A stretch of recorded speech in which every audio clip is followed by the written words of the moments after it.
क्या हाल है भाई लोग। उम्मीद करते हैं कि आप लोग बहुत ही मस्त होंगे। तो भैया खेसारी भैया का इस सीजन का तीसरा छठ गीत फाइनली अपलोड हो चुका है खेसारी म्यूजिक वर्ल्ड पे, जिस गीत का बोल है परी खातिर पियरी पिया। तो भैया ये गीत बहुत ही काफी सुपर डुपर हिट है।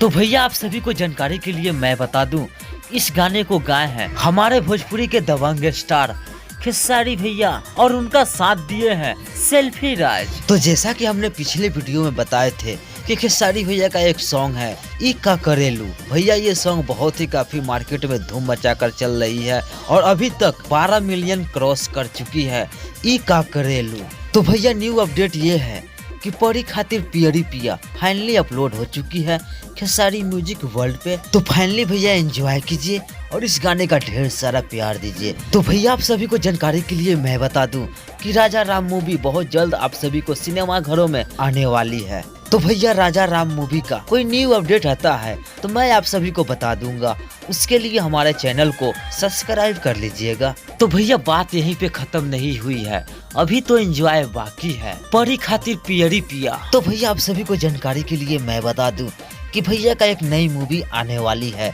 जिस मूवी का नाम है रिश्ते। तो भैया इस मूवी का अनाउंसमेंट कर दिया गया है और बहुत जल्द होली तक इस मूवी का टीचर या पोस्टर आप सभी को देखने और सुनने को मिल सकता है, रिश्ते मूवी। तो भैया ये अपडेट आप सभी को कैसी लगी हमारे कमेंट बॉक्स में जरूर बताइएगा।